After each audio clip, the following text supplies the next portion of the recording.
చాలు వచ్చాయి. దేవునికి స్తోత్రం. హల్లెలూయా. ప్రభునందు మిక్కిలి ప్రియులారా, ఈ యొక్క ఉదయకాలంలో మీ మధ్య ఉండడానికి దేవుడు చూపిన కృపకు ఆయనకు లెక్కలేని స్తుతులు స్తోత్రాలు మహిమ చెల్లిస్తున్నాను. మరి మీరందరూ ఈ రీతిగా దేవుని సన్నిధికి రావడం అనేది ఈ యొక్క దినాలలో ప్రభుతో గడపడానికి మీరు ఈ యొక్క సమయాన్ని వెచ్చించడం అనేది చాలా ఆశీర్వాదకరం. అన్ని సంఘాల్లో ఎక్కడ చూసినా ఇప్పుడు ఉపవాస ప్రార్థనలు జరుగుతున్నాయి. అందరూ కూడా సిద్ధపడుతూ ఉన్నారు.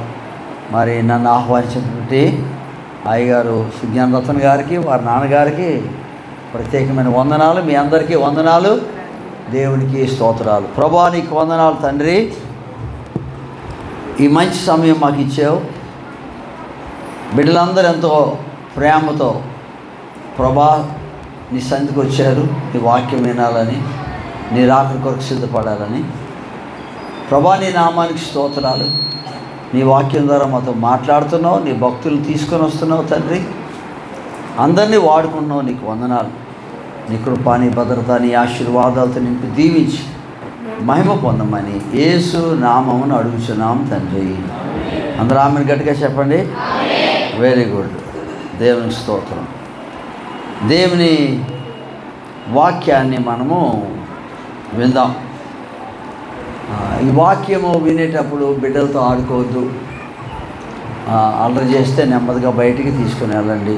ఏమ్మా, పిల్లల్ని వాళ్ళకి తెలియదు కదా, వాళ్ళు కొంచెం ఏడుస్తారు, తొందర పెడతారు. కానీ నెమ్మదిగా వాళ్ళని బయటకు తీసుకెళ్ళండి. దేవుని యొక్క వాక్యాన్ని మనం విందాం. దేవుని యొక్క వాక్యంలో ఆదికాండము 6వ అధ్యాయము 5 నుంచి 7 వచనాలు.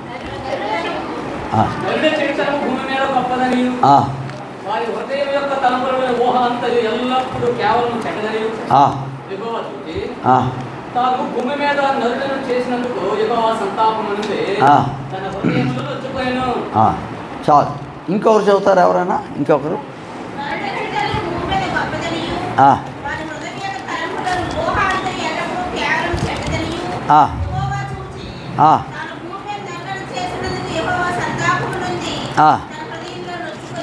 ఇంకొకరు చెబుతారా?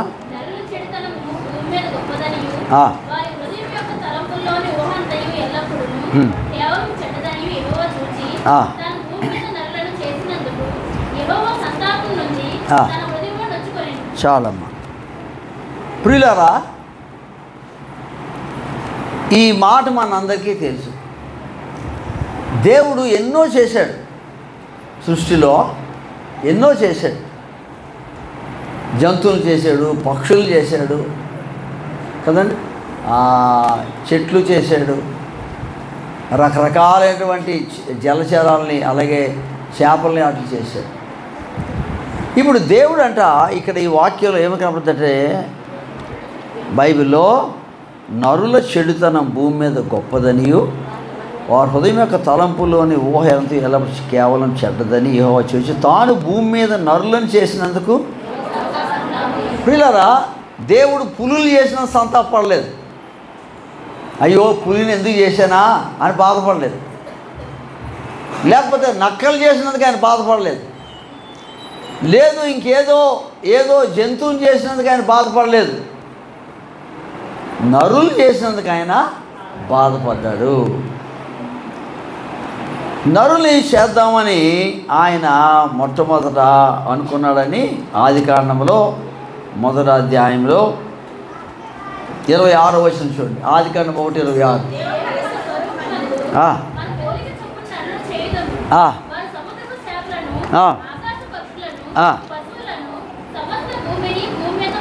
దేవుడు మన స్వరూపమందు మన పోలిక చొప్పున నరులను చేయదము. వారు సముద్రపు చేపలను, ఆకాశ పక్షులను, పశువులను, సమస్త భూమిని, భూమి మీద ప్రతి జంతువును ఏలుదురు. ప్రియులారా, దేవుడు అంటా ఉన్నాడు, మన స్వరూపములో మన పోలిక చొప్పున నరులను చేయదము. అంటే ఆలోచన. లెట్ us మేక్ మన పోలికలో చేయుదము అని ముందు ఆయన ఆలోచించారు. ఈరోజు నేను ఆలోచన ఊహను గురించి మాట్లాడాలని ఆశపడుతున్నాను. ఇప్పుడు మనము చదివినటువంటి ఇందాక చదివిన 6వ అధ్యాయంలో నరుల చెడుతనం భూమి మీద గొప్పదనియు వారి హృదయం యొక్క తలంపులలోని ఊహంతు ఎల్లప్పుడు కేవలం చెడ్డదని యెహోవా చూసి తాను భూమి మీద నరులను చేసినందుకు యెహోవా సంతాపమునంది తన హృదయంలో వారి హృదయం యొక్క తలంపులలోని ఊహంతో ఎల్లప్పుడూ కేవలం చెడ్డది. నరుని యొక్క ఆలోచన ఊహ చాలా చెడ్డదిగా ఉండిందని దేవుడు బాధపడ్డాడు, దేవుడు సంతాపపడ్డాడు. ఈ ఊహ అనే దగ్గరే పాపం స్టార్ట్ అవుతుంది, ఆలోచన దగ్గరే పాపం మొదలవుతుంది. అపవాది అవ్వమని శోధించినప్పుడు నువ్వు తినొచ్చు ఏం అవ్వదు అని చెప్పాడు. అప్పుడు అవ్వమ్మ ఆలోచన చేసింది, అది చాలా బాగుంది, రమ్యంగా ఉంది చూడడానికి అని చెప్పి ఆలోచన చేసి తిన్నారు. సో మనిషికి దేవుడు పెట్టిన ఫ్యాకల్టీస్లో, మనిషికి దేవుడు పెట్టినటువంటి ఆ యొక్క అవయవాల్లో, ఆ యొక్క మనిషికి దేవుడు పెట్టినటువంటి ఆ యొక్క అంతరింద్రియాల్లో, శరీర భాగాల్లో ఆలోచన అనేది చాలా గొప్పది. ఆలోచన దగ్గర నువ్వు కరెక్ట్గా ఉంటే నీ జీవితం అంతా బాగుంటుంది. స్తోత్రం చెప్పండి గట్టిగా. ఆలోచన అనేది చాలా ప్రమాదకరమైనదిగా ఉండొచ్చు, మంచిగా కూడా ఉండొచ్చు. నీ ఆలోచన పడగొట్టే ఆలోచనగా ఉండొచ్చు, నీ ఆలోచన కట్టే ఆలోచనగా ఉండవచ్చు. సో ఆలోచన అనేది దేవుడు ఇచ్చాడు, కానీ మనుషులు దాన్ని దుర్వినియోగం చేశారు, సద్వినియోగము చేయలేదు అనే మాట మనం చూస్తున్నాం. మీరందరూ చూడకుండా ఒక వాక్యం నాకు చెప్పాలి. కీర్తన 1:1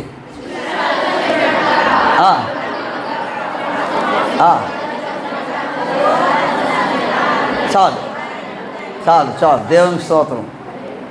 ప్రియులారా, మీరందరూ చాలా బాగా చెప్పారు. దుష్టుల ఆలోచన చెప్పున పాపుల మార్గాన అపహాస్యులు కూర్చుండే చోట.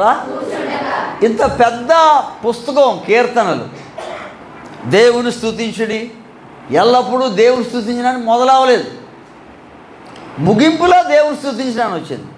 కానీ ప్రారంభంలో ఏముంది? దేవుని స్తుతించడానికి లేదు అసలు. ఆయన ఈ కీర్తనలు అంటే స్తుతి కీర్తనలు, ఆ కీర్తనలకి ఈ మాటకి చాలా తేడా, వ్యత్యాసం కనబడుతుంది. ఏమంటే దుష్టుల ఆలోచన చెప్పున, ఆలోచన దగ్గర జాగ్రత్తగా ఉండండి. బైబిల్లో ఈ పెద్ద అధ్యాయాలు ఉన్నటువంటి, ఎన్ని అధ్యాయాలు ఉన్నాయమ్మా? 150 అధ్యాయాలు ఉన్నాయి. ఈ అధ్యాయాలు ఉన్నటువంటి ఈ యొక్క భక్తుడు రాస్తా అన్నాడు, ఆలోచనలో జాగ్రత్తగా ఉండండి. సో ఆలోచన అనేది చాలా ప్రమాదకరమైనది. Thinking can be destructive or constructive. అంటే నాశనమైన ఆలోచన రావచ్చు, కట్టే ఆశీర్వాదకరమైన ఆలోచన రావచ్చు.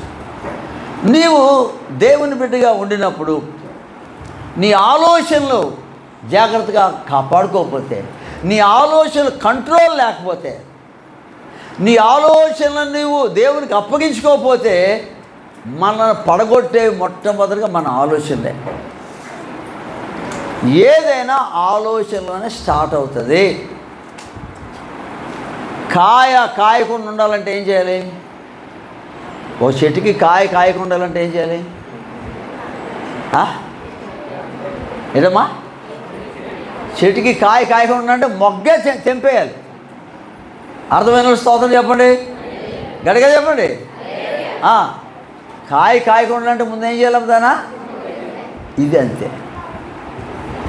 నీ ఆలోచన దగ్గర నువ్వు జాగ్రత్తగా ఉంటే అది కాయదు. మంచి ఆలోచన అయితే ఓకే, కానీ ఈ రోజుల్లో పెద్దోళ్ళు కానీ, చిన్నోళ్ళు కానీ, చిన్నపిల్లలు కానీ, వాళ్ళ ఆలోచనలో చాలా జాగ్రత్త. చిన్నపిల్లల్ని, ఏయ్ నువ్వు పంచదార తిన్నావు అంటే లేదంట, తిన్నావంటే లేదా. ఆలోచనలోని చిన్నప్పటి నుంచే మనకి దారి తప్పిపోయాం. ఎందుకు? దేవుడు భూమి మీద నరులను చేసినందుకు ఆయన సంతాపపడ్డాడు. ఎందుకంటే వారి తలంపుల్లోని ఊహ యొక్క ఆలోచన అంతా ఎల్లప్పుడూ కేవలము దేవునికి దుఃఖం కలుగు చేసింది మన ఆలోచన, దేవునికి సంతాపం కలుగు చేసింది మన ఆలోచన. ఇది నాన్న నేను చెప్పాను కదా, పులిని చేసినందుకు ఆయన బాధపడలేదు, సింహాన్ని చేసినందుకు ఆయన బాధపడలేదు, మనిషిని చేసినందుకు ఆయన బాధపడ్డాడు. అప్పుడే వయసు 120కి చేసేసాడు. 900 మెతుషాలే కదండి, 69 ఏళ్ళు బ్రతికేడు, కానీ 120 చేశాడు. ఆయుష్ తగ్గడానికి కూడా కారణం మన ఆలోచన. ఇది నా బైబిల్లో కొందరు ఎలాగ ఆలోచన చేశారు, దాని పర్యావసానం ఏమైందని ఈరోజు మనం ఆలోచించేద్దాం. మొట్టమొదటిగా ఆదికాండము 37 అధ్యాయము 18వ వచనం నుంచి. ఆదికాండము 37:18 నుంచి. అమ్మ గట్టిగా చదవండిరా. అతడు దగ్గరికి రాకమనుపు దూరం నుండి అతన్ని చూచి అతని చంపుటకు. ఇది ఎవరి మీద చేశారు? అన్నలు తమ్ముడి మీద చేశారు. వీళ్ళు ఎవరో దేవుని బిడ్డలే. బయట వాళ్ళ సంగతి వదిలేండి. యాకోబు పిల్లలు దేవుని బిడ్డలు, యాకోబు దేవుని కుమారుడు, పిల్లలందరూ దేవుని బిడ్డలే. దేవుని బిడ్డలే తమ్ముడిని చంపుదామని ఆలోచన చేశారు. ఇలాగ తమ్ముడిని చంపినాడు ఎవరున్నారా బైబిల్లో? అతను ఒంటరిగా ఉన్నప్పుడు హేబెల్ మీద పడి చంపాడు. సో వీళ్ళు ఎవరు? దేవుని బిడ్డలే. ఇప్పుడు ఈ ప్రార్థనలు ఎవరికి? దేవుని బిడ్డలకే. దేవుని బిడ్డల ఆలోచనలు కంట్రోల్లో లేకపోతే మనం నరకానికి పోతాం, రాకడలో ఎత్తబడలేము. ఎన్ని ప్రార్థనలకు వచ్చినా, ఎన్ని ఉపవాసాలకు వచ్చినా. అగో వస్తున్నాడు కలలు కనేవాడు, ఆయన కొడదామా అని అనుకోలేదు, తిడదామని అనుకోలేదు. ఏమనుకున్నారా తల్లి? చంపేద్దాం అనుకున్నారు. ఇలాగ ఎవరు అనుకున్నారంటే ఒకే ఇంట్లో వాళ్ళు, అన్నదమ్ములు, తమ్ముడు. అంటే వీళ్ళు ఎవరు? దేవుని బిడ్డలైనా కూడా కొన్నిసార్లు మన ఆలోచనలు పక్కదారి పడతాయి, పట్టిస్తాడు సైతాను. అందుకే నువ్వు ఆలోచించకూడనివి ఆలోచించకూడదు. నీ ఆలోచనలు ఎప్పుడు కంట్రోల్, పరిశుద్ధాత్మ ఆధీనంలో, దేవుని ఆధీనంలో ఉండాలి. ప్రియమైన వారు, ఈ దినాల్లో దేవుని బిడ్డల ఆలోచనలు సరిగా లేవు. అన్నదమ్ములు, అక్క చెల్లెళ్ళు, భర్త, భార్య ఆలోచనలు సరిగా లేవు. చదువురా తల్లి తర్వాత. అవును.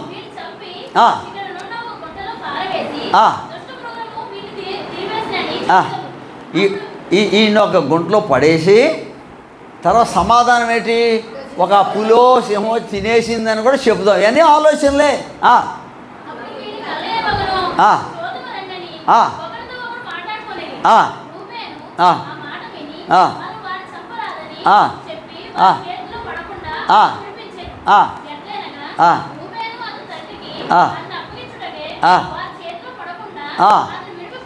ఆ పెద్దోడు రే బాబు తప్పు అలా చేయకూడదని చెప్పి అన్నాడు.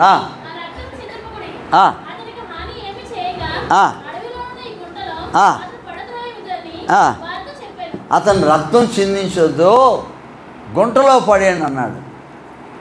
ఇప్పుడు ఇది మాత్రం మంచి ఆలోచన ఏంటి? చంపొద్దురా, జాగ్రత్తగా ఇంటికి తీసుకెళ్దామంటే బాగుంది, కానీ చంపొద్దు కానీ గుంటలో పడేద్దాం అన్నాడు. ఈ పెద్ద మనిషి అలా చెప్పాడు, పెద్దోడు, ఇంటికి పెద్దోడు. వీళ్ళందరూ ఎవరు? దేవుని బిడ్డలే. వీళ్ళ నాన్నగారు ఎవరు? భక్తులే. వినండి అస్సలు. అంటే అప్పుడు ఏమైంది? గుంటలో పడేశారు. చదువురా తల్లి.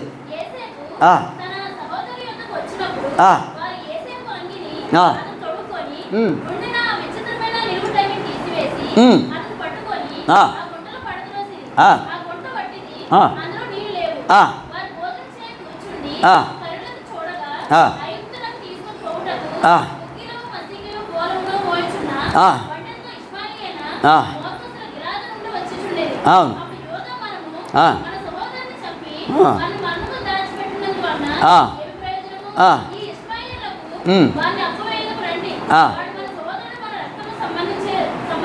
మన సహోదరుడు మన రక్త సంబంధి కదా. అంటే ఇప్పుడు గుంట్లో పడేశారు, ఇష్మాయిలీలు గిలాదుని చూస్తున్నారు, వాళ్ళు గుగ్గిలం మస్తకి బోళం అవన్నీ కొనుక్కొని వెళ్తున్నారు. మన రక్త సంబంధి కదా, గుంట్లో తీసి ఇంటికి పట్టుకుపోదాం అనలేదు, అమ్మేద్దాం అన్నాడు. అంటే ఎవరిని అమ్మేశారు? అన్నదమ్ములే. ఈ రోజులు కూడా అలాగే ఉన్నాయి. భర్త భార్యను అమ్మేస్తున్నాడు, భార్య భర్తను అమ్మేస్తుంది, చెల్లి అక్క చెల్లిని అమ్మేస్తుంది. మళ్ళీ ఏమంటున్నారు? మన రక్త సంబంధి కదా అంటున్నాడు. రక్త సంబంధిని అమ్మేస్తారా? ఎలా తల్లి అమ్మేస్తారా? అంటే వీళ్ళ ఆలోచన ఏమైంది? పక్కకు పోయింది. వీళ్ళందరూ ఎవరు? దేవుని బిడ్డలు. ఈ నాన్నెవరో? యాకోబు. ఈ నాన్నెవరో? ప్రార్థన చేసుకునేవాడే. వీళ్ళ ఇంట్లో ఎప్పుడు ప్రార్థనలు జరుగుతాయి, కానీ ఆలోచనలో కరెక్ట్గా లేదు. దేవుడు ఎందుకు సంతాపడ్డాడట? పులి గురించి సంతాపడలేదు, సింహం గురించి సంతాపడలేదు, పాము గురించి సంతాపడలేదు. నరులను చేసినందుకు ఎల్లప్పుడూ వారి యొక్క హృదయం యొక్క ఆలోచనలో తలంపంతు ఎల్లప్పుడూ కేవలము. సో ఇది నాన్న, నువ్వు దేవుని రాజ్యంలో ఉండాలంటే, పరలోకానికి వెళ్ళాలంటే ముందు ఇక్కడ మొదలవ్వాలి. క్లీనింగ్ ఎక్కడ మొదలవ్వాలంటే తల దగ్గర మొదలవ్వాలి. నీ తల దగ్గర నుంచి నువ్వు కడుక్కొని రావాలి, శుద్ధి చేసుకొని రావాలి. అప్పుడే నీవు దేవుని బిడ్డగా ఉండగలవు. ఆలోచన దగ్గర కంట్రోల్ చేసుకోవాలి. మనం చేసుకోలేము, కానీ ప్రభువుకు మనల్ని మనము అప్పగించుకోవాలి. కీర్తన 1వ అధ్యాయం రోజు చదవాలి. దుష్టుల ఆలోచన చెప్పున కదా. కాబట్టి ఇది నాన్న దేవుని బిడ్డలమైన మనము ఆలోచన విషయంలో దేవునిని మనం దుఃఖపెడుతున్నామా? ఆలోచన విషయంలో అంటే వెళ్ళి పొడిచే అక్కర్లేదు, చంపే అక్కర్లేదు, దొంగతనం చేసే అక్కర్లేదు, కానీ ఆలోచనలు కూడా మనం చాలా జాగ్రత్తగా ఉండాలి. భక్తుడైన దావీదు, రాజైన దావీదు 2 సమూయేలు 11వ అధ్యాయం 2-4. 2 సమూయేలు 11:2-4. అవును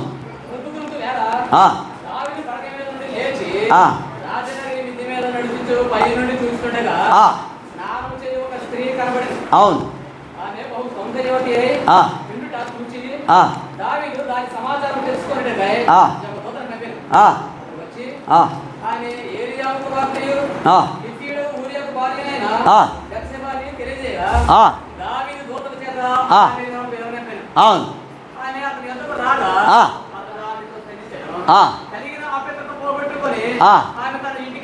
ఈయనెవరు?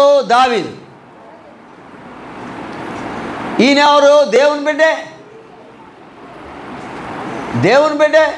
ఓ రోజు యుద్ధాలకి వెళ్ళే కాలం, రాజు యుద్ధాలకి వెళ్ళే కాలం మేడ మీద తిరుగుతూ ఉంటుంటే ఒక స్త్రీ స్నానం చేయడం చూసి ఆమె ఎవరో తెలుసుకొని ఆమెను ఇంటికి రప్పించి ఆమెతో పాపము చేశాడు.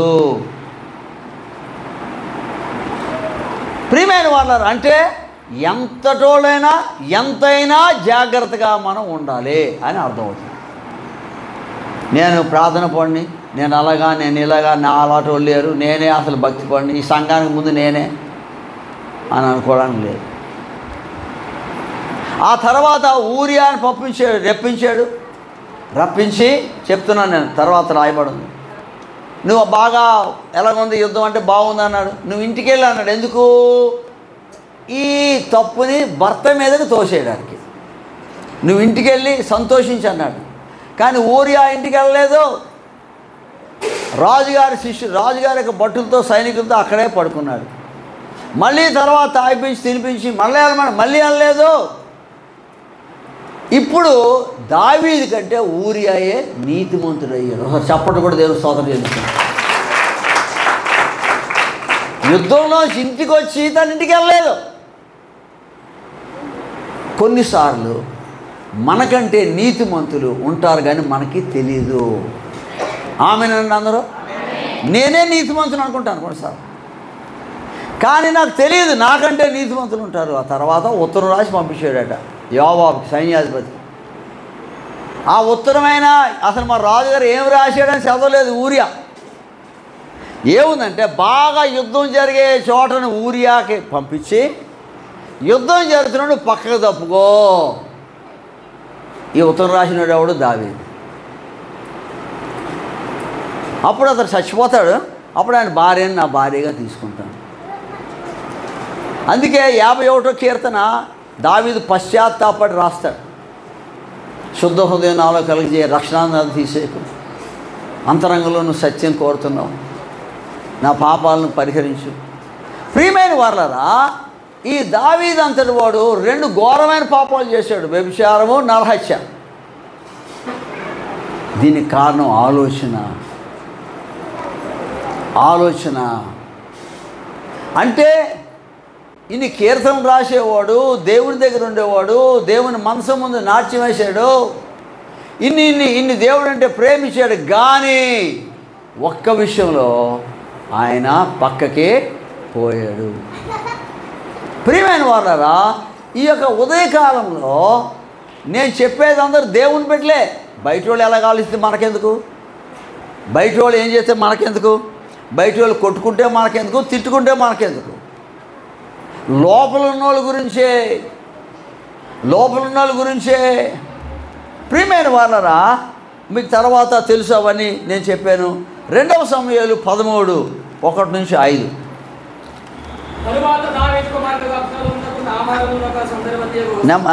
తర్వాత దావీదు కుమారుడు అబ్షాలోమునకు చదవండి బ్రదర్.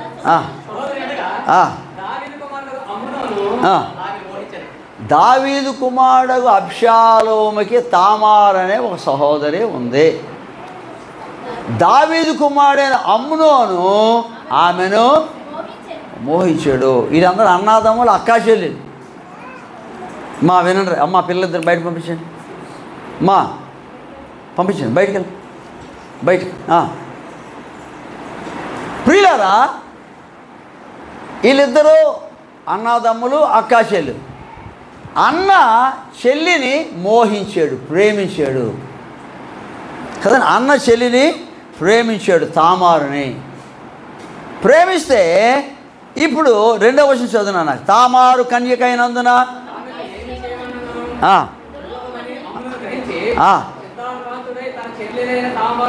చిక్కిపోయాడు.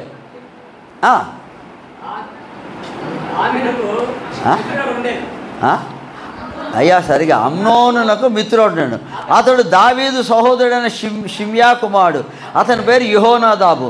ఈ యెహోనాదాబు కపటం గలవాడు. అమ్నోను చిక్కిపోయాడట చెల్లెల కొరకు, చెల్లెల్ని మోహించాడంట. వీళ్ళందరూ ఒకే కుటుంబం. ఏ కుటుంబం? దేవుడి కుటుంబం.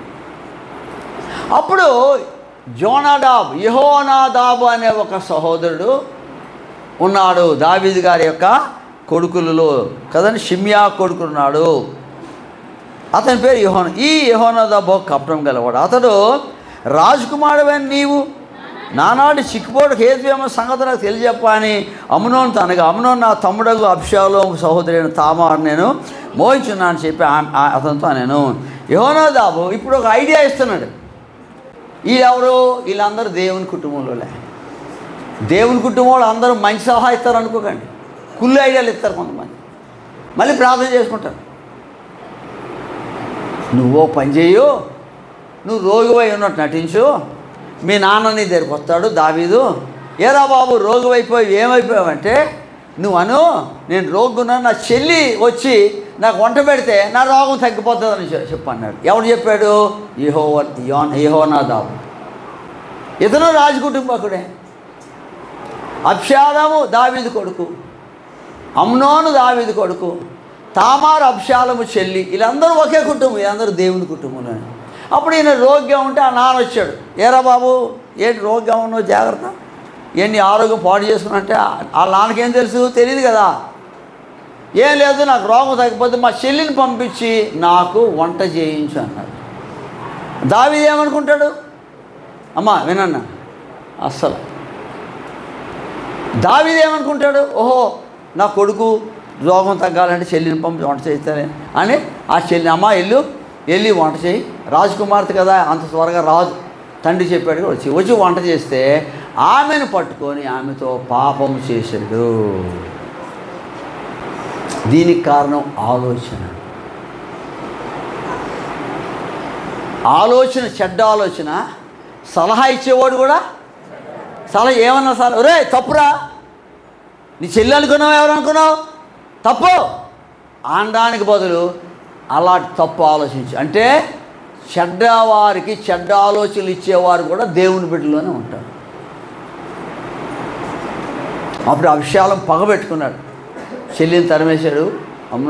అమ్మా నేను ఆయన తెరిచాడు కదా, నీకు తొందరపడకని చెప్పి తర్వాత ఏం చేశాడు, అభిషాలము ఒక ఫంక్షన్ చేసి ఆ ఫంక్షన్లో రాజకుమారులందరిని పిలిచాడు, దావీదుని పిలిచాడు, దావీదు రానన్నాడు. అప్పుడు వీళ్ళందరూ వచ్చిన తర్వాత అభిషాలం అంటారు, నేను చెప్పగానే ఆయన ముందు చంపాను, అమ్నోనే చంపాను. అప్పుడు అందరూ గాడిదలకి పారిపోయారు. ఇదే కుటుంబము దేవుడు. ప్రియులారా, దేవుని బిడ్డలు ఆలోచన దగ్గర ఎంతైనా జాగ్రత్త ఉన్నారు.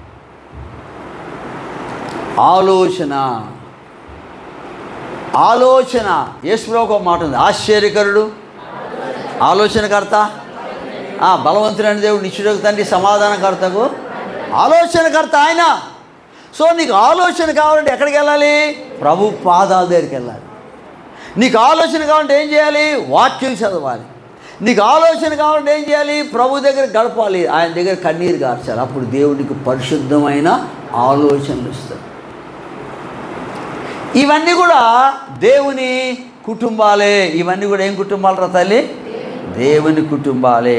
యోబు గ్రంథంలో 12వ అధ్యాయం 13-16 దాకా చదవన్నమ్మా. యోబు 12:13-16 దాకా.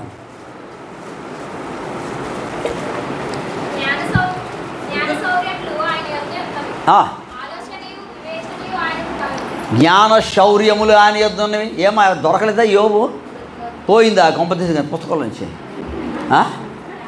మరి ఎవరు మాట్లాడలేదు అసలు. యోబు పోవడం ఏంటమ్మా, ఏది పోయినా పర్లేదు కానీ యోబు పోకూడదు కదా. మీకు యోబే దొరకలేదంటే మరి మిగతా దొరికితే లేదు, నాకు అనుమానంగా ఉంది. మరి చదువురా తల్లి 13:2-3 అమ్మా. క్షమించండి 12-13-16 దాకా చదువునా. జ్ఞాన 12 వృద్ధుల యొద్ద జ్ఞానం ఉన్నది, దీర్ఘాయు వలన వివేచన కలుగును అని మీరు చెబుతారు. జ్ఞాన శౌర్యములు ఆయన యొద్ద ఉన్నవి, ఆలోచనయు వివేచనయు ఆయనకు కలవు. ఆలోచించి ఆయన పడగొట్టగా ఎవరిను మరలా, ఆయన మనుషుని చెరలో మూసివేయగా తెరుచుట ఎవరికిని. ఆలోచించుము, ఆయన జలములను బిగబట్టగా అవి ఆరిపోను, వాటిని ప్రహంపనీయగా అవి భూమిని ముంచివేను. బలమును జ్ఞానమును ఆయనకు స్వభావ లక్షణములు. ఆలోచన వివేచన ఆయనకు కలవు. సో నీకు ఆలోచన కావాల్సినప్పుడు ఏం చేయాలంటే దేవుని దగ్గరికి వెళ్ళాలి. ఆలోచన కరెక్ట్గా చెప్తాడు. కొన్నిసార్లు నీకు ఇష్టం ఉండదు ఆయన చెప్తాడని నీకు ముందే తెలిసిపోద్ది. నేను దేవుని దగ్గరికి వెళ్తే ఇలా చెప్తాడు, అందుకే నేను వెళ్ళను. ఒక ఆవిడని అడిగాడట, అమ్మా నువ్వు ప్రార్థన చేస్తున్నావా అని అడిగాడట. వింటున్నారు? చేతులు తల్లు చెప్పండి అసలు గట్టిగా చెప్పండి అమ్మా. ప్రార్థన చేస్తున్నాడు, చేయట్లేదు అందట. మనం దేవుని బిడ్డ కదా, ప్రార్థన చేయాలి కదా అంటే ఆ అమ్మందట ప్రార్థన చేస్తే దేవుడు నాకు కనబడతాడేమో అని భయం వేసి ప్రార్థన మానేసింది. మరి ప్రార్థన చేస్తే ఎవరు కనపడతారు? కనపడతా అందుకు భయం వేసిందంటే మానేసిందట. అందుకని దేవుడి దగ్గర ఆలోచన వెళ్తే కొంప తీసి మనకు వ్యతిరేకంగా అని చెప్తాడేమో. దేవుని ఆలోచన అడిగితే మనం అనుకుంది ఒకటి, ఆయన ఒకటి చెప్తాడేమో. అందుకని అడగడమే. వీళ్ళందరూ ఉంటారు సంఘంలోనే. బయట వాళ్ళ గురించి మనం మాట్లాడుకోవద్దు. ఏమా వాళ్ళు అలా డ్యాన్సులు వేసేది మనకొద్దు. మన దేవుని బిడ్డలు 15వ అధ్యాయం యోబు 15:8.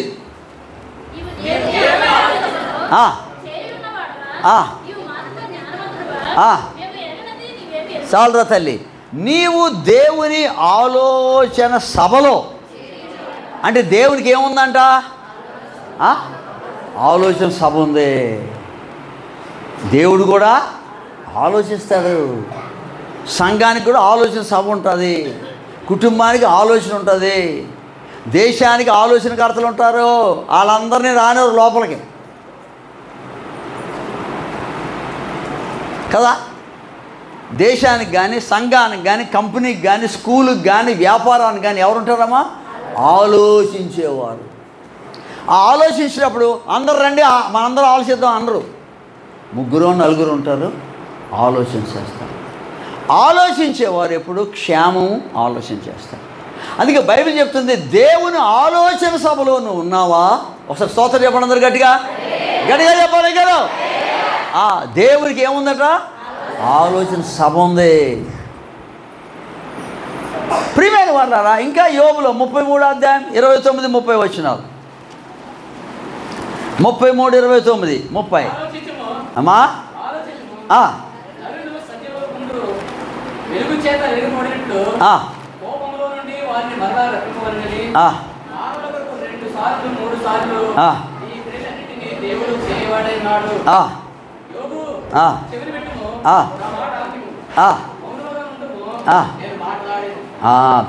ఆలోచించు, ఆలోచించు. నరులు సజీవులకుండు వెలుగు చేత వెలిగింపబడినట్లు ఆలోచించు. అందుకే ఏ పైనైనా చేసే ముందు ఏం చేయాలంటమ్మా? ఆలోచన చేయాలి. స్తోత్రం చెప్పండి అందరూ. తొందరపడి చేయకూడదు. పెళ్లి చేసుకోవాలన్నా, చదువుకోవాలన్నా, ఉద్యోగం చేయాలన్నా, వంట వండాలన్నా, ఇంట్లో ఉదయం లెగ్గానే నేను అడుగుతాను మా పాస్టర్ అమ్మ, టిఫిన్ ఏం చేస్తున్నారు, ఇవాళ కూరలేటి అంటే ఇద్దరు ఆలోచిస్తాం. ఆ ఫ్రిడ్జ్లో ఇవి ఉన్నాయి, ఇవి ఉన్నాయి, ఇవి ఉన్నాయి, మొన్న దేశం మాంసం ఉంది, అంత ముందు చేపలు ఉన్నాయి. ఆలోచన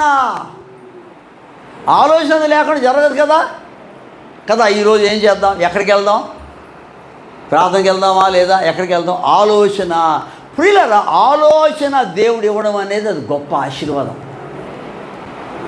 ఆలోచన లేనోడు ఏమంటారు? జడ్డోడు అంటారు. జడ్డోడు అంటారా? ఏమంటారమ్మా? ఆలోచన లేనోడిని జడ్డోడు ఏమంటారు మీరు? రమ్మంటే వస్తాడు, చేపెట్టుకుని కూర్చోమంటే కూర్చుంటాడు, నిలబడమంటే నిలబడతాడు. వాళ్ళకి ఆలోచన లేదు.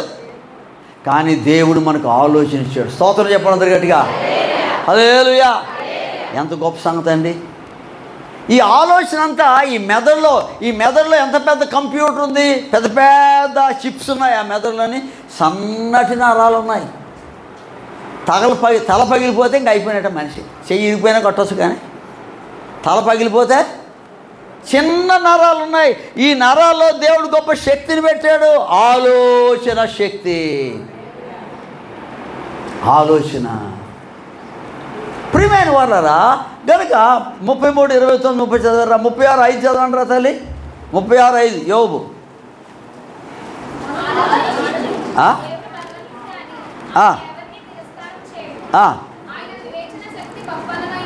ఆలోచించుము. దేవుడు బలవంతుడుగా నేను ఎవరిని? ఆయన వివేచన శక్తి అంటే ఎందుకు అన్నాడంటే ఆలోచించండి. లేదు అలాగా ఇలాగైపోయింది, ఎందుకు వచ్చింది, నష్టం ఎందుకు వచ్చింది, ఇలాగే కాలు ఎందుకు ఇరిగింది, చెయ్యి ఎందుకు ఇరిగింది, డబ్బులు ఎందుకు అని కాదు, ఆలోచన చేయండి అంటున్నాడు. ఆలోచన చేయాలి. దేవుడు మనకి ఆ జ్ఞానాన్ని ఇచ్చాడు, ఆలోచించే శక్తిని దేవుడు మనకి ఇచ్చాడు అనే మాట మనము చూస్తున్నాం. ప్రియమైన వాళ్ళరా, 26 చదువురా తల్లి. 36 26 రా.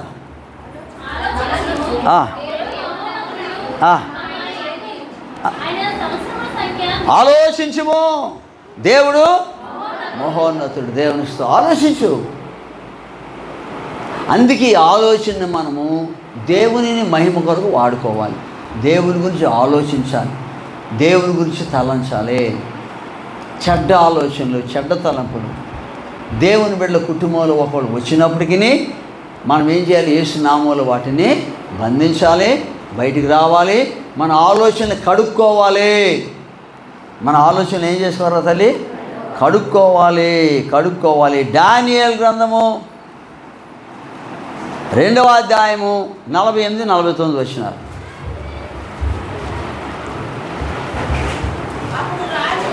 దానియేలు 2:4 దొరికిందా తల్లి? దొరకలేదు. ఎంత యోబులాగా ఎక్కడ పోయిందా దాని అమ్మా? అప్పుడు రాజు దానియేలుని బహుగా హెచ్చించి అనేక గొప్ప దానాలు ఇచ్చి అతని బబులోను సంస్థానం అంతటి మీద అధిపతిని గాను బబులోను జ్ఞానులు అందరిలో ప్రధానిగాను నియమించాను. ఇప్పుడు దానియేలు ఎవరు?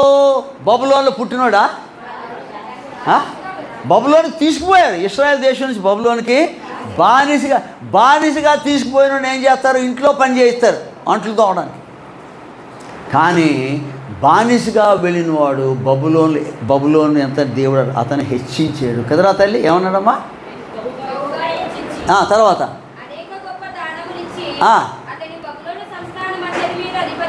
బబులోను సంస్థానం అంతటి మీద.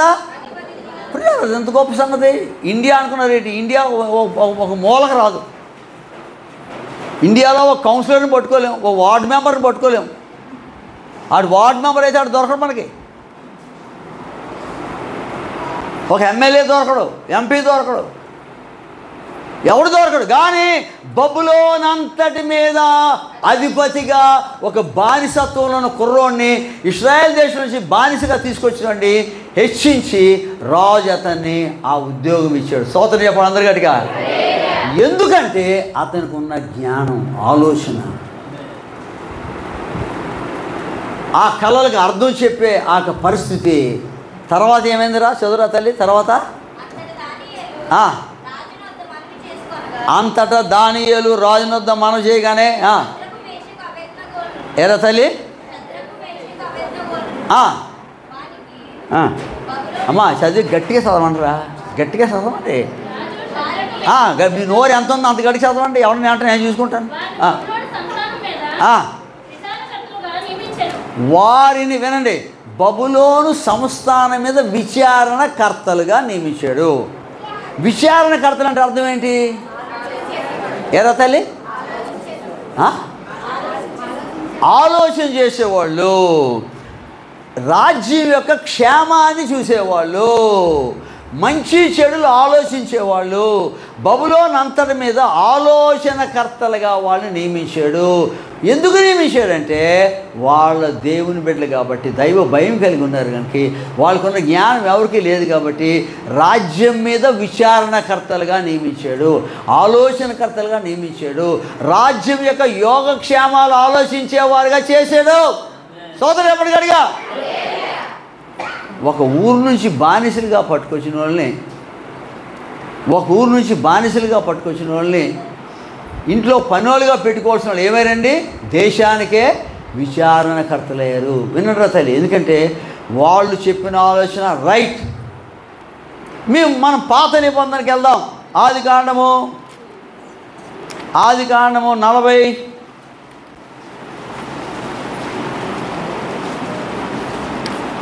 ఆది కాండము 41 అమ్మ 37 రా చదవండి రా తల్లి. 41, 37 ఉందా లేదా అసలు? బైబిల్ ఉందంటరా? ఆ మాట ఫరో దృష్టి కదా, సేవకుల దృష్టికి ఇంకా కొంతమంది దొరకలేదు ఆది కాండం. మరి మీ పాస్టర్ గారు చాలా దుఃఖపడుతుంటారు. ఎందుకంటే ఆది కాండం అంటే అన్నిటికంటే ముందు అదే తీయాలి మనం. ఇంకా అదే దొరకలేదంటే మీకు మరి ఏం చెప్పాలి? నేను కూర్చుని పోవడం మంచిది అనుకుంటాను నేను. ఆది కాండము 41, 37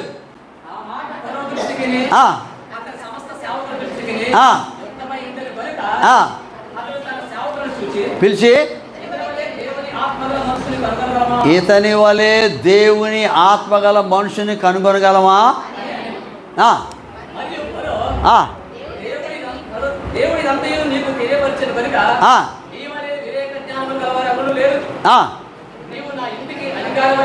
నా ఇంటికి అధికారి ఎవరింటికి? ఫరో మున్సిపల్ గారింటికి కాదు, ప్రెసిడెంట్ గారింటికి కాదు. ఫరో అంటే చిన్న మాట ఏంటి? ఐగుప్తు దేశం అంటే చిన్నది కాదు. ఆ ఇంటికి అధికారి నెంబర్ 1. నెంబర్ 2, నా ప్రజలు నీకు విధేయులు అవుతారు. చాలా బాగుంది కదా మాట. నెంబర్ 2, సింహాసనం మాత్రమే నేను నీకంటే పైవాడిని. తర్వాత మరియు ఫరో చూడుము ఐగుప్తు దేశం అంతటి మీద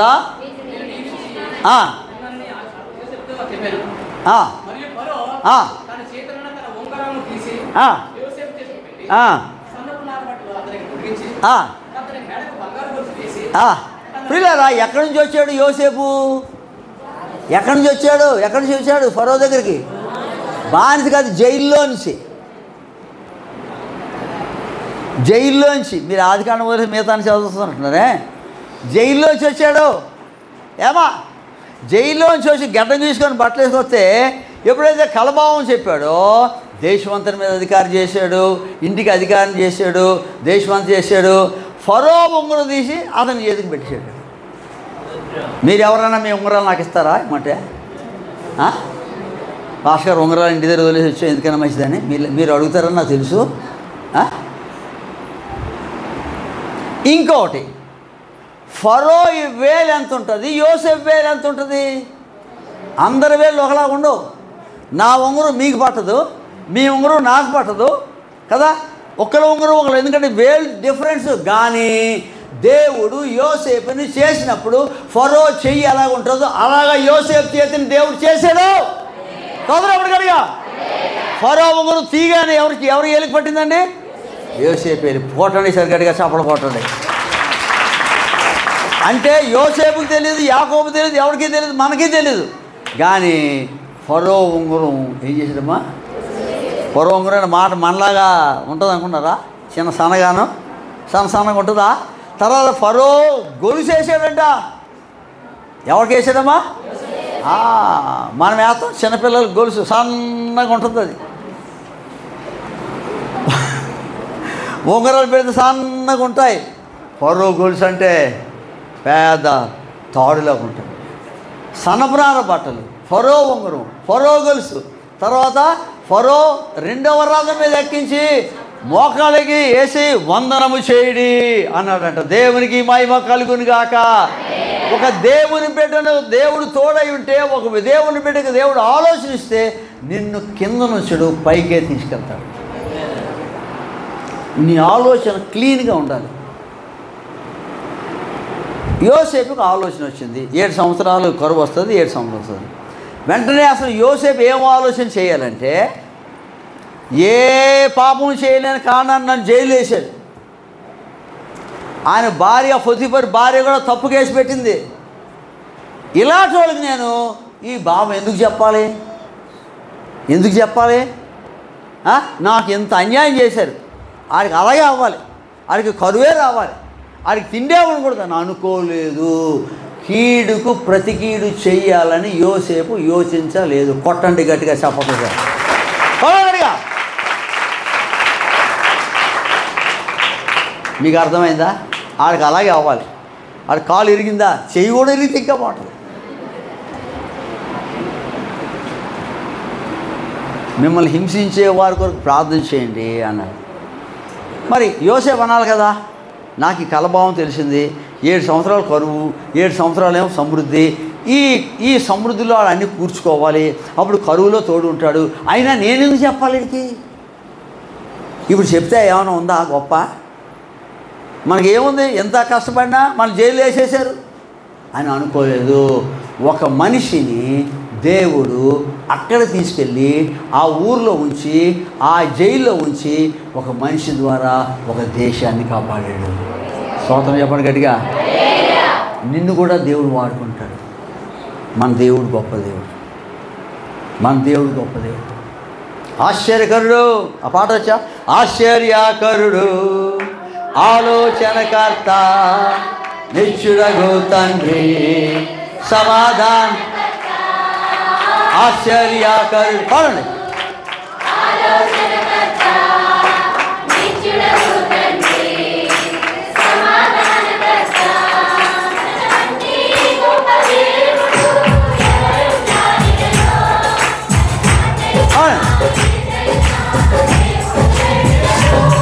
తన వంటి గొప్ప దేవుడు,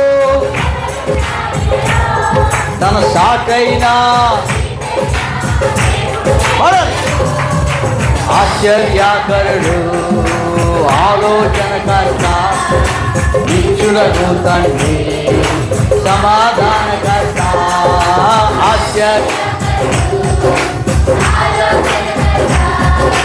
నిత్యులకు తండ్రి.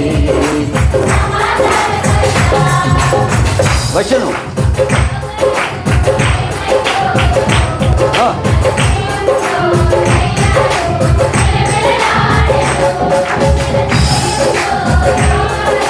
నయమైపోవును,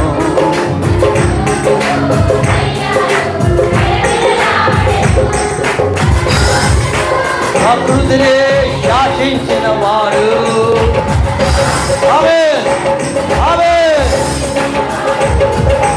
నీటిపై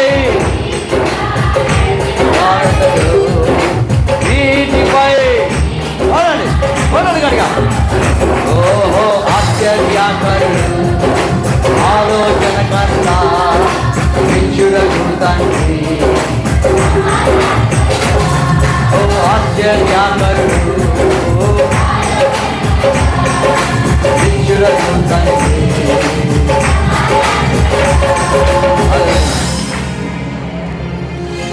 ఒక మనిషికి దేవుడు తోడుగా ఉంటే అతనికి దేవుడు ముందు జ్ఞానాన్ని ఇస్తాడు. కొలసీలు రాసిన పత్రికలో మాట చూడండి. కొలసీలకు రాసిన పత్రిక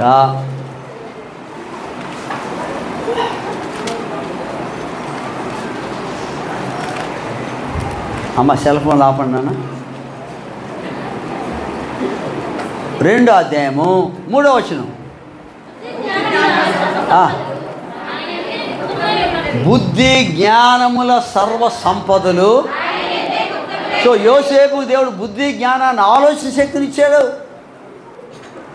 ఇప్పుడు ఎవరికైనా ప్రమోషన్ వస్తే చిన్న ప్రమోషన్ వస్తుంది, ఎవరికైనా ప్రమోషన్ వస్తే ఓ 1000 రూపాయలు కలుగుతాయి, ఎవరికైనా ప్రమోషన్ వస్తే ఓ 2000 కలుగుతాయి.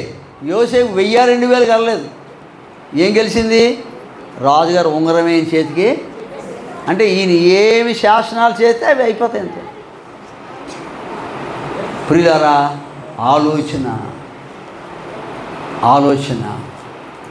అందుకే ఆలోచన దగ్గర మనం క్లీన్గా ఉండాలంటే ప్రార్థనలు ఉండాలి, పవిత్రతను కాపాడుకోవాలి, పరిశుభ్రంగా ఉండాలి.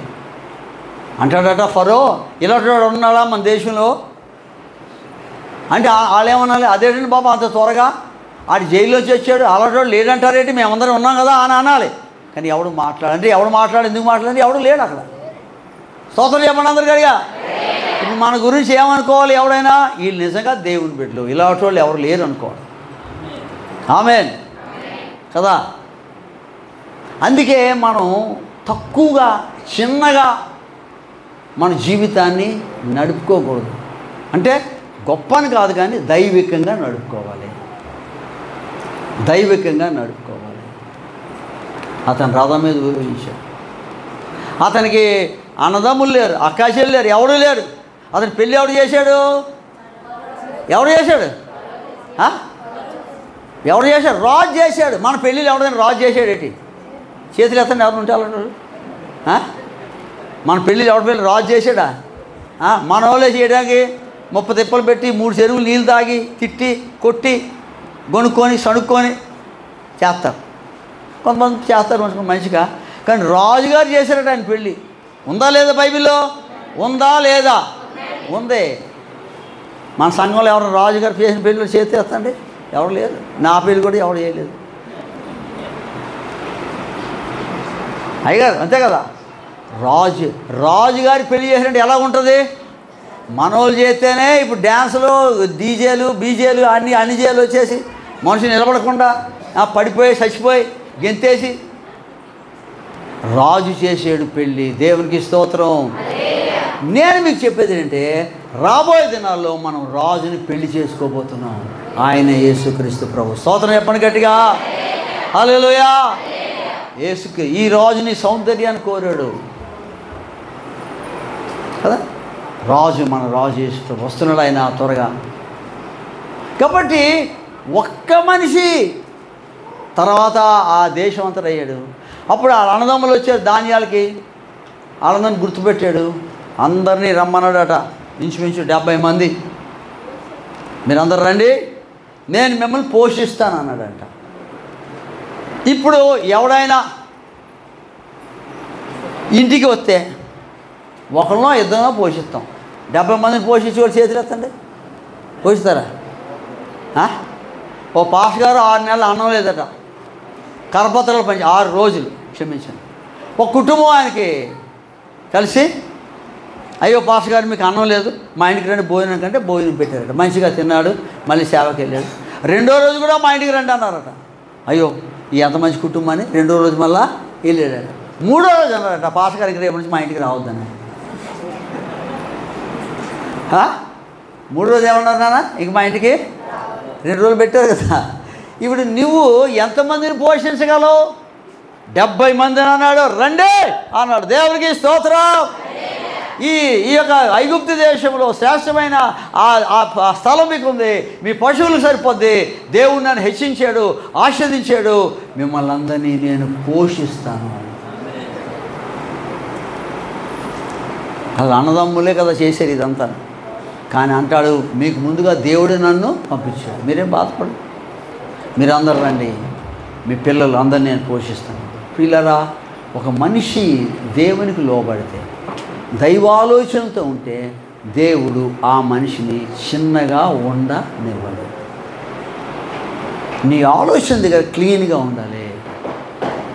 నీ తలంపుల్లో, ఊహలో, ఆలోచనలు ఎల్లప్పుడూ కేవలము చెడ్డగా ఉండకూడదు అని చెప్పి దేవుని యొక్క వాక్యంలో మనము చూస్తూ ఉన్నాము. మత్తయి సువార్త 16వ అధ్యాయము 22-23 వచనాలు. మత్తయి 16:22-23.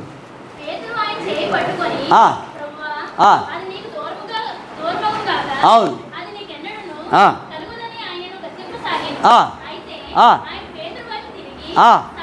సాతానా, అవును,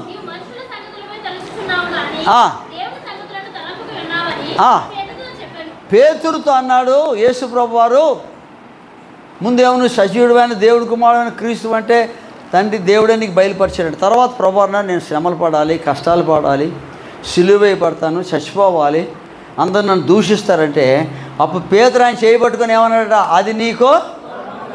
అప్పుడు యేసు ప్రభువారు ఏమన్నారు, గొప్పగా చెప్పారా, సంఘంలో ఎంతమంది ఉంటుండగా ఎవడు నాకు క్షేమం కోరలేదు, నాకు కష్టాలు బాధలు వస్తే చూద్దామనే ఉన్నారు, కానీ నువ్వు ఎంతో మంచివాడివి, కష్టాలు రాకూడదు అంటున్నావు అని అన్నాడా?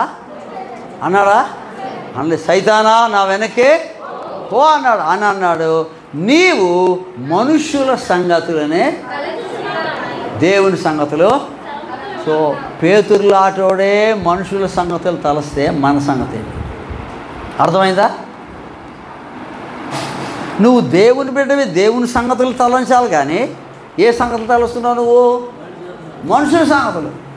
ఎప్పుడు మనుషులే, కూర్చుంటే మనుషులే, నిలబడితే మనుషులే, నడితే మనుషులే, ఈ ఊరు ఉంటే మనుషులే, ఆ ఊరు వెళ్తే మనుషులే, ఏ ఊరు వెళ్ళినా మనుషుల సంగతులే నువ్వు తలుస్తున్నావు. ప్రియమైన వాళ్ళరా, దేవుని యొక్క వాక్యంలో దేవుని బిడ్డలు, యేసు ప్రభు శిష్యుడైన పేతురుతో ప్రభు అంటారు, నువ్వు దేవుని సంగతుల్ని తలంచడం లేదు, ఆలోచించడం లేదు. నీ ఆలోచన ఎప్పుడు మనుషుల్లాగే ఆలోచిస్తున్నావు. అంటే దేవుని బిడ్డలు ఎలాగ ఆలోచన చేయాలి? దైవికంగా ఆలోచన చేయాలి. నువ్వు దేవుని బిడ్డమైనా మనుషుల్లాగే అందరిలాగే నువ్వు ఆలోచిస్తే నువ్వు ఎలా దేవుని బిడ్డవుతావు? నువ్వు మనుషుల సంగతులే తలుస్తున్నావు పేతురు అని అన్నాడు. ఇంకో వాక్యం కూడా మత్తయి సువార్త 21:28-30 చూడండి రా తల్లి. మత్తయి 21:28-30. కాపులు కుమారుని చూసి ఇతడు వారసుడు, ఇతను చంపి ఇతని స్వాస్థ్యం తీసుకుందాం. 21:28-30 అండి.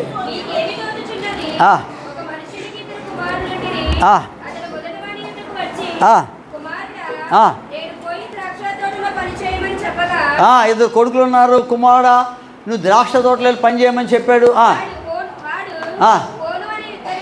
వాడు నేను ద్రాక్ష తోటలోకి వెళ్తానని చెప్పాడు.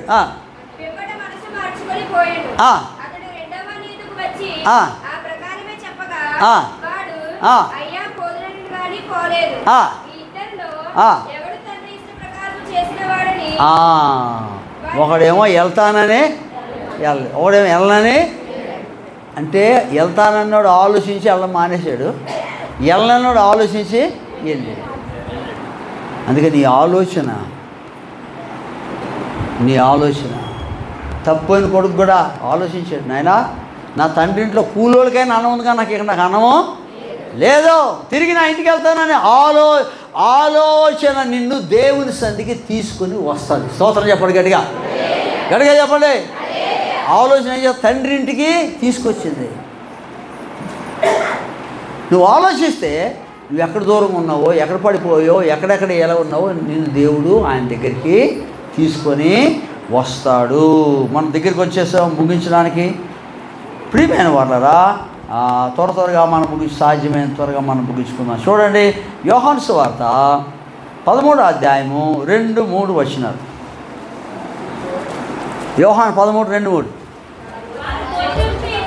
అమ్మా, వారు భోజనం చేయుచుండగా ఆయనను అప్పగింపవలనని సీమోను కుమారుడు ఇస్కరియోతు యూదా హృదయంలో ఆగు. చాలురా తల్లి, వాళ్ళు భోజనం ఎవరు? యేసు ప్రభు. వినండి నాన్న, ప్లీజ్ వినండి. అసలు ఆడద్దు, మాట్లాడద్దు. మీరు ఎంతో శ్రమపడి వచ్చారు, నేను ఎంతో శ్రమపడి వచ్చాను. నేనండి, ఎందుకంటే మీరు వచ్చిన ఫలితం మీకు ఉండాలి. అసలు నిర్లక్ష్యం ఉండడానికి వీల్లేదు, వద్దు. వాళ్ళు భోజనం చేసినందుకు ఎవరు? వాళ్ళు ఎంతమంది? యేసు ప్రభు 12 మంది శిష్యులు. యేసు ప్రభు 12 శిష్యులు అంటే వాళ్ళకి మించినటువంటి ఆత్మీయులు లేరు. ఇంకా ప్రభువుతో కూడా ఉన్నవారు. ప్రభువుతో కూడా ఉన్నవారిలో ఒకడికి, ఇస్కరియోతు యూదాకి యేసు ప్రభుని అప్పగించాలని సైతానుడు ఇంతకు ముందే ఆలోచన పుట్టించాడు. యేసు ప్రభుతో ఉన్న మనిషికి 5 రొట్టెలు 2 చేపలు 5,000 మంది పంచాడు. యేసు ప్రభు సముద్రం మీద నడిచినప్పుడు ఆయన కూడా ఉన్నాడు, అద్భుతాలు చూశాడు, గెరసేలు చేసిన దెయ్యాలు అన్నీ చూసినాడికే సైతాను ఆలోచన పుట్టించాడట యేసు ప్రభుని అప్పగించాడు.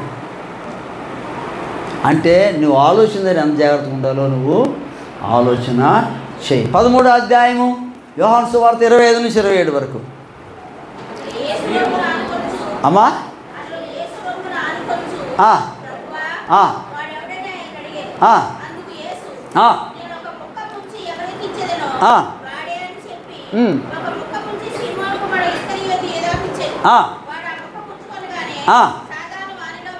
వాడా మొక్క పుచ్చుకోగానే సాతానుడు వాడిలో ప్రవేశించాడు, వాడు బయటికి వెళ్ళిపోయాడు. ముందేమైంది? ఆలోచన. యేసు ప్రభు ఆ బల్లలో ఆ బల్ల ఇచ్చినప్పుడు యేసు ప్రభు ఇచ్చిన బల్ల తినగానే ఏమయ్యాడు? ఆలోచన నుంచి ఎక్కడికి వచ్చాడు? లోపలికి వచ్చేసాడు. ఎవరు? సైతాను. లోపల రాగానే బయటికి పోయాడు. ఎక్కడి నుంచి బయటికి? సహవాసంలో నుంచి బయటికి పోయాడు. ఆలోచన సరిగా లేనోడు సహవాసంలో ఉండలేడు. ఆలోచన సరిగా లేనోడు సంఘంలో ఉండలేడు. ఆలోచన సరిగా లేనోడు బయటే ఉంటాడు. అందుకే వారి హృదయం యొక్క తలంపుల ఆలోచనలు ఎల్లప్పుడూ కేవలము చెడ్డదన్నప్పుడు దేవుడిని భూమి మీద నరులను చేసినందుకు కానీ ఏం చేశాడమ్మా? సంతాపపడ్డాడు. త్వరగా ఇంకో 2-3 చూసి మనము ముగించేసుకుందాం. ఇది నాన్న చూడండి, సైతాను ఎలా పడిపోయాడు. యెషయా 14:10 నుంచి సైతాను ఎలా పడిపోయాడు చూద్దాం. యెషయా 14:10 నుంచి. తల్లి యెషయా 14:10 నుంచి రా తల్లి, చదువమ్మా.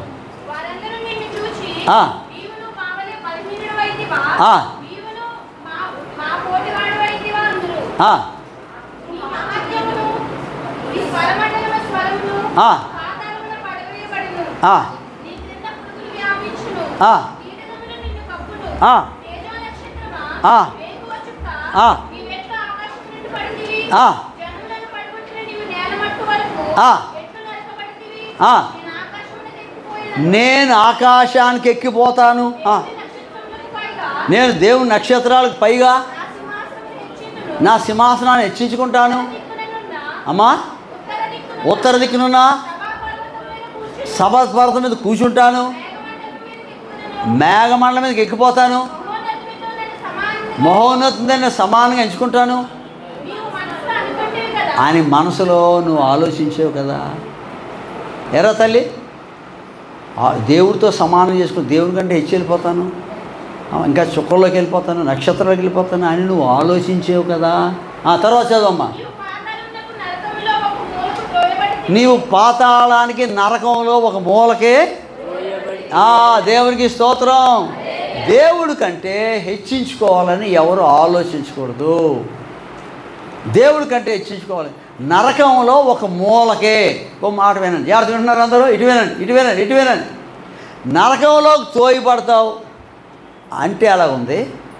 నరకంలో ఒక మూలకు తోయబడతావు అంటే అర్థమేంటి?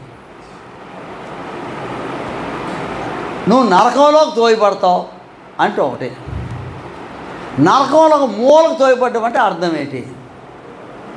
నేను పెళ్ళికి వెళ్ళాను కానీ ఎక్కడో మూల కూర్చొని వచ్చేసాను. అర్థమైన స్తోత్రం చెప్పండి.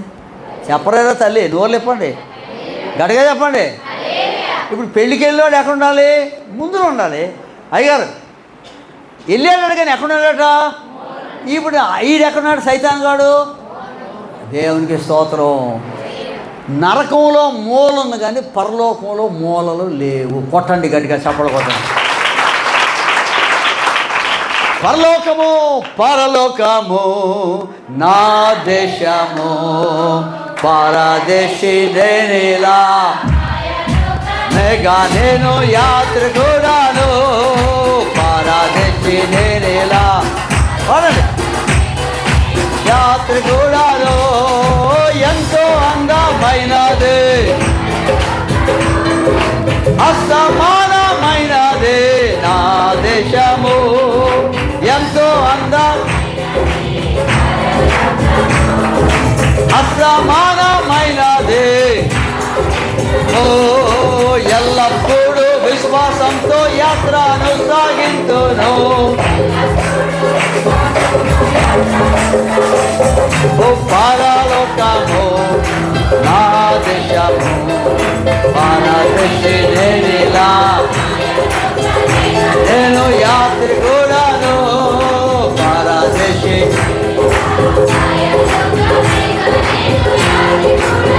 హల్లెలూయా. ఒరే నువ్వు ఎంత హెచ్చించుకున్నావు, నేను కిందకు తోసేసాడు. నరకంలో తోసేటంటే కొంచెం ఏమైనా గౌరవం కదా. కుర్చీ మీద వెనకాతలు కూర్చొని వచ్చానంటే కొంచెం గౌరవం అంతే. పెళ్ళికి వెళ్ళినోడు మూలలో ఎక్కడ ఉంటుంది ఏంటి గౌరవం? ఇప్పుడు వీడు ఎక్కడ ఉన్నాడంట? నరకంలో. మరి ఆ వెనకాతలు అందరూ ఆ పార్టీ లీడర్ అంటే ఆ పార్టీ వాళ్ళు అందరూ ఉంటారు. జై అంటారు కదా లీడర్ వెనకాతల. అది వైఎస్ఆర్ కానీ తెలుగుదేశం కానీ ఇంకేదైనా అవ్వచ్చు. లీడర్ ఎక్కడుంటే వాళ్ళందరూ లీడర్ ఎక్కడ పోయాడు? మూలకే. ఒరే అందరూ పదండ్రా అన్నారట. ఎక్కడరా అంటే మన నాయకుడు అక్కడ ఉన్నాడు. ఎక్కడున్నాడు? కానీ యేసు ప్రభువారు అన్నారు, నా తండ్రి ఇంట అనేక నివాసాలు కలవు, లేని అలా మీతో చెప్తాను. నా తండ్రి ఇంటిలో మీ కొరకు స్థలము సిద్ధపరచడానికి వెళ్తున్నాను. స్తోత్రం చెప్పండి గట్టిగా. మిమ్మల్ని మూలను ఉంచుతాను అనలేదు. అన్నాడా లేదా? అనలేదు. దేవుని స్తోత్రం. దేవుని బిడ్డలు మూలలు ఉండరు, పరలోకంలో ఉంటారు. మనకు మంచి ఇల్లు కడుతున్నాడు ఆయన, బంగారు పిల్లి. కాబట్టి దినాన్న నేను సర్వోన్నతితో సమానంగా ఎంచుకుంటాను. ఆయనకంటే ఎత్తుగా నా సింహాసనం వేసుకుంటాను. ఆయన ఆలోచించాడు. ఆలోచించగానే దేవుడు అతను ఏం చేసాడు? కిందకి. అందుకే ఆలోచన చాలా ప్రాముఖ్యమైనదని ప్రభు నామాన్ని బట్టి నేను మీకు తెలియజేస్తున్నాను. మనం ముగింపు కొద్దాం. యెషయా 73 కీర్తన 73, 24, 25.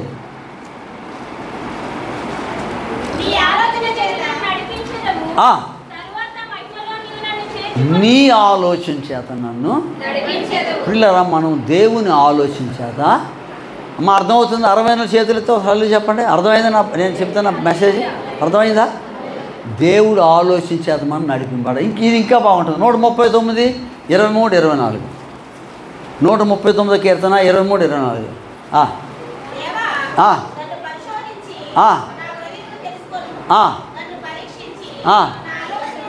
దేవా నన్ను పరిశోధించి నా హృదయాన్ని తెలుసుకో, నన్ను నీకు ఆయాసకరమైన నిత్య మార్గాన నన్ను నా ఆలోచన చూడు ప్రభువా. ప్రార్థన, మంచి ఆలోచన నాకు నీ తండ్రి. ఎందుకంటే అసలు దేవుని దుఃఖపెట్టింది ఏంటంటే ఆలోచన, మనిషి ఆలోచన, నరుల ఆలోచన, హృదయంలో చెడుతనం అంతా ఎల్లప్పుడూ కేవలము నరులను ఆయన చేసినందుకన్నా సంతాపము ఉండదు. ఇది నా ప్రియులరా. మరి ఇప్పుడు ఈ ఆలోచనలు తొలగించడానికి ఏమైంది? పరిష్కారం ఏమైనా ఉందా? పరిష్కారం ఏమైనా ఉందా? మత్తయి సువార్త 27 అధ్యాయం 28, 29 వచనాలు. 27, 28, 29 వచనాలు. వారు ఆయన వస్త్రాలు తీసివేసి ఆయనకి ఎర్రనంగి తొడిగించి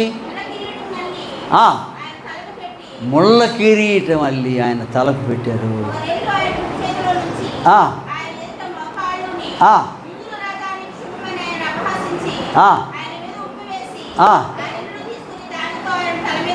మత్తయి మార్కు సువార్త 15, 17 నుంచి 19. మార్కు సువార్త 15, 17, 17 నుంచి 19. మార్కు 15, 15. ఏరా తల్లి తొడిగించి ముళ్ళ కిరీటం తల మీద పెట్టి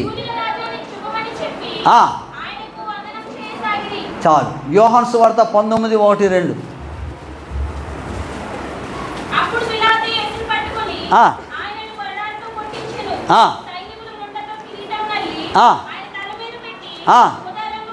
ముళ్ళతో కిరీటం మళ్ళీ ఆయన తల.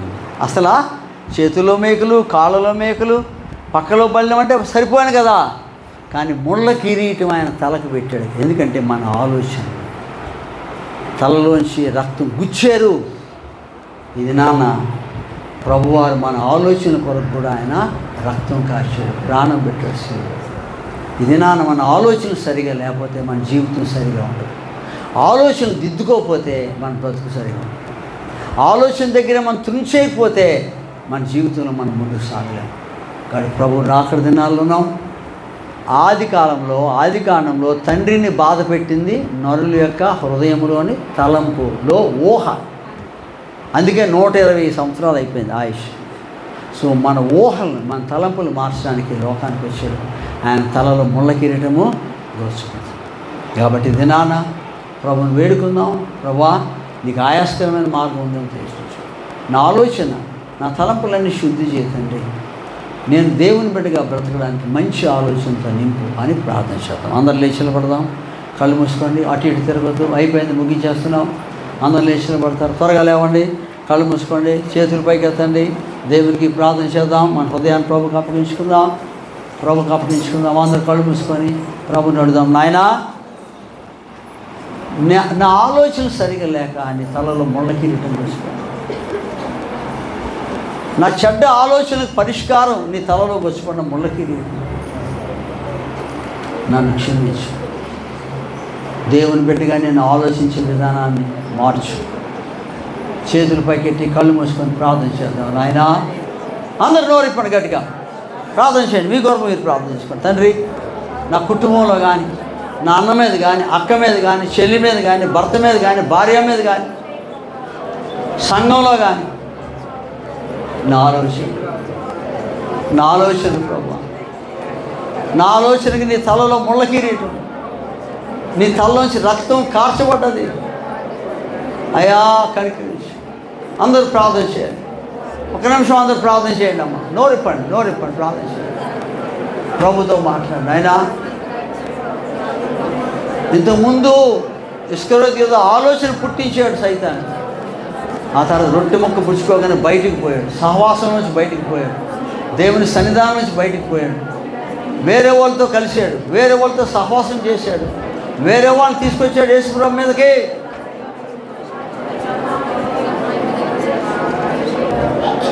దేవా, నా ఆలోచన, నా నోటి మాటలు, హృదయ ధ్యానం దృష్టి అంగీకారం ఉంటూ సాయించు. దేవా నా ఆలోచనలు క్షమించు. ఎన్నోసార్లు ఆలోచనలు పడిపోతున్నా. ద్వేషం, పగ, కోపం, పరిశుద్ధత లేకుండా అపవిత్రమైన ఆలోచన. నేను చూస్తున్న సినిమాలు, నేను చేస్తున్న వాట్సాప్లు, నేను చూస్తున్న యూట్యూబ్లు, క్షమించు. నా జీవితం మారకపోతే ఈ ప్రార్థన వల్ల ప్రయోజనం లేదు. నా బ్రతుకు మారకపోతే ఈ ప్రార్థన వల్ల ప్రయోజనం లేదు నాయన. నన్ను క్షమించు. నా కుటుంబం ప్రభా మంచి ఆలోచన చేసే కుటుంబంగా నాకు